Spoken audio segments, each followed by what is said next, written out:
can hear me, open up the door. I only wanna play a little. গল্প তারা চ্যানেলের পক্ষ থেকে আজকের গল্পের সবাইকে স্বাগতম। গল্পটি ভালো লাগলে একটি লাইক করবেন এবং আপনার মূল্যবান মতামত জানাতে কমেন্ট করবেন। এমন আরও গল্প পেতে আমাদের চ্যানেলটি সাবস্ক্রাইব করবেন। চলুন গল্পে ফেরা যাক। কবরস্থানের ধারে নির্জন রাতে চারপাশ যেন মৃত্যুর নিস্তব্ধতায় ডুবেছিল। ফয়সাল, রায়হান, ইমরান আর নাহিদ এই চারজন মিলে গ্রামের প্রাচীন কবরস্থানের রহস্য উদ্ঘাটনের সিদ্ধান্ত নেয়। কথিত আছে, এই কবরস্থানে গেলে কেউ নাকি অদ্ভুত ভয়াবহ অভিজ্ঞতার শিকার হয়। রাত 10টার সময় টর্চ আর মোবাইলের আলো নিয়ে তারা কবরস্থানে প্রবেশ করে। কবরস্থানে ঢুকতেই বাতাস ভারী হতে শুরু করে। চারপাশে ঝিঝি পোকার ডাক থেমে গিয়ে এক অস্বাভাবিক নীরবতা নেমে আসে। রায়হান হঠাৎ কাঁপা গলায় বলে, আমার মনে হচ্ছে কেউ আমাদের দেখছে। ফয়সাল তখন মজা করে বলে, এটা কবরস্থান, এখানে দেখার মতো কেউ নেই। কথাটা বলতেই দূর থেকে একটা অদ্ভুত শ্বশুর শব্দ আসে। নাহিদ আতঙ্কিত হয়ে বলে, এটা কি? বাতাসের শব্দ তো এমন হয় না। তাদের চারপাশে ছায়ামূর্তির মতো কিছু একটা ঘুরতে থাকে। মোবাইলের আলো জ্বালালে দেখা যায় কবরগুলোর উপর অদ্ভুত কালো ছায়া নড়ছে। ছায়াগুলো ধীরে ধীরে মানুষের আকার ধারণ করে।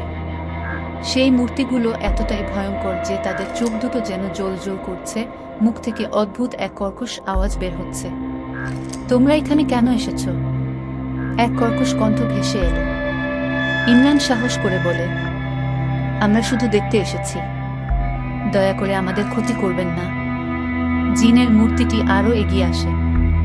সে বলে, তোমরা যা দেখছো তা এখানেই শেষ নয়, তোমাদের চলে যেতে বলছি।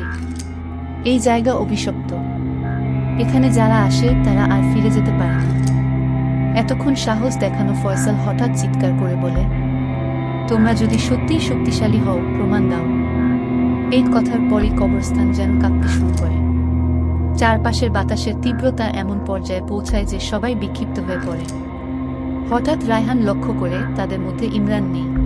ইমরান কোথায়? চিৎকার করে বলে রায়হান। ইমরানকে খুঁজতে গিয়ে তারা দেখতে পায় সে একটি প্রাচীন কবরের পাশে অচেতন হয়ে পড়ে আছে। কবরের উপর লাল আলোর মতো কিছু একটা ঘুরছে। নাহিদ ইমরানকে ধরে কাঁদতে শুরু করে, তুই তো বলেছিলি এখানে আসব না, তোকে আমরা হারাতে চাই না।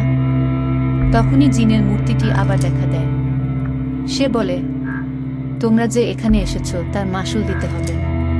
তোমাদের বন্ধুর জীবন এখন আমাদের হাতে। নাহিদ ভিক্ষা করে, প্লিজ আমাদের ছেড়ে দিন, ইমরানকে ফেরত দিন, আমরা আর কখনো এখানে আসব না।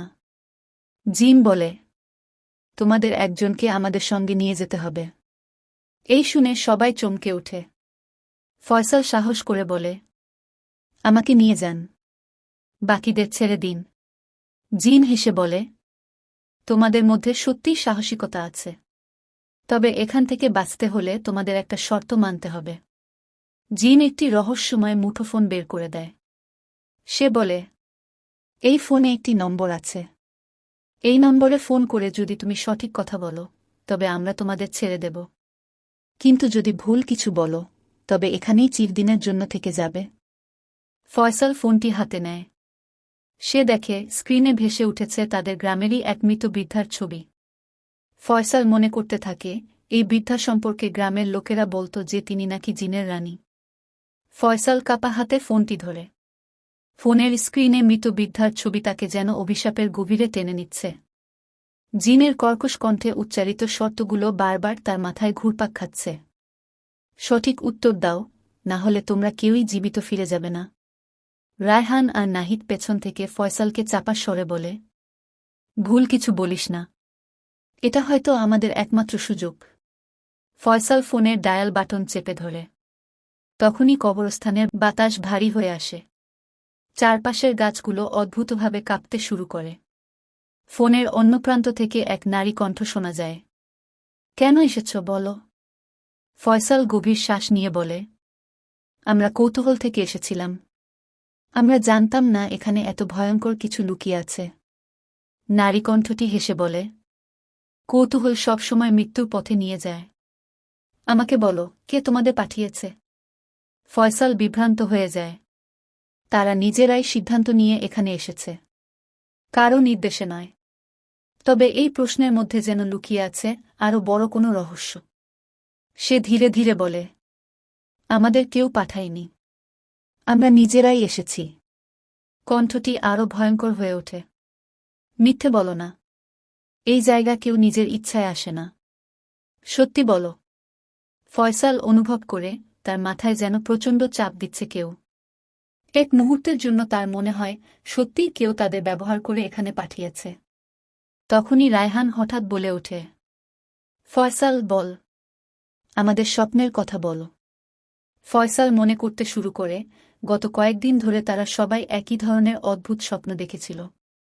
সেই স্বপ্নে তারা একটি পুরনো কবর দেখেছে, যেখানে মাটির নিচে কোনো কিছু যেন ডাকছে। তারা একে অপরকে এই বিষয়টি বলার পরই এখানে আসার সিদ্ধান্ত নেয়। ফয়সাল নারীকণ্ঠটিকে বলে, আমরা সবাই একই স্বপ্ন দেখেছি, সেই স্বপ্নই আমাদের এখানে টেনে এনেছে। নারীকণ্ঠটি তীক্ষ্ণ হেসে ওঠে। ঠিক আছে, এখন শোনো, তোমাদের স্বপ্ন কেউই নিজেদের ইচ্ছায় দেখেনি, এটা আমার পাঠানো বার্তা ছিল। সবাই চমকে ওঠে। ফয়সাল বলে, তাহলে আমাদের এখানে ডাকার কারণ কি? নারীকণ্ঠটি উত্তর দেয়, এই জায়গা অভিশপ্ত। যারা এখানে আসে তারা হয় আমার অভিশাপের শিকার, নয়তো আমার মুক্তির কারণ। এবার বলো, তোমরা কি হতে চাও? এই কথার পর কবরস্থানে ঘন কালো ধোঁয়ার মধ্যে এক নারী মূর্তি দেখা যায়। তার মুখাবয়ব এতটাই বিকৃত আর ভয়ঙ্কর যে রায়হান চিৎকার করে অজ্ঞান হয়ে পড়ে। মূর্তিটি বলে, আমি এই কবরস্থানের রক্ষক। এই জায়গার প্রতিটি কবর আমার প্রহরায়। কিন্তু আমার আত্মা বন্দী। আমাকে মুক্ত করতে পারলে তোমরা ফিরে যেতে পারবে। নাহিদ কাপা কাপা গলায় বলে, তোমাকে মুক্ত করতে হলে আমাদের কি করতে হবে? মূর্তিটি বলে, এই জায়গায় লুকিয়ে আছে আমার হত্যাকারী। তাকে খুঁজে বের করে শাস্তি দাও। কিন্তু সাবধান, সে তোমাদের মধ্যেই একজনের উপর ভর করে আছে। এখন সবাই নিজেদের মধ্যে সন্দেহ করতে শুরু করে। ফয়সাল, রায়হান, নাহিদ তিনজনই ভাবে আমাদের মধ্যে কে সেই হত্যাকারীর বাহক। এই সময় ইমরান জ্ঞান ফিরে পায়। সে তাদের দেখে বলে, আমার মনে হচ্ছে আমি কিছু অদ্ভুত দেখেছি। একটা কবর থেকে কিছু একটা বের হয়ে আমার দিকে তাকিয়েছিল। সবাই তাকায় ইমরানের দিকে। তখনই নাহিদ বলে, ইমরানের এই কথাগুলো খুব অদ্ভুত লাগছে। যদি ওর মধ্যেই সেই শক্তি লুকিয়ে থাকে। ইমরান রাগান্বিত হয়ে বলে, তুমি কি বলতে চাইছ? আমি কোনো হত্যাকারীর বাহক নই। এই সময় মূর্তিটি বলে, তোমরা সঠিক উত্তর না পেলে তোমাদের সবাইকে এখানে থেকে যেতে হবে। একটি পুরনো কবরের কাছে গিয়ে তারা দেখতে পায় সেখানে একটি ধাতব বাক্স চাপা দেওয়া আছে। বাক্সটি খুলতেই তার মধ্যে পাওয়া যায় একটি পুরনো পত্র। তাতে লেখা, তোমাদের মধ্যে যার হৃদয়ে ভয় নেই সেই এই জায়গা থেকে সবাইকে মুক্ত করতে পারবে, কিন্তু ভুল সিদ্ধান্ত নিলে তার জীবন এখানেই শেষ হবে। ফয়সাল এগিয়ে এসে বলে, আমি ঝুঁকি নেব।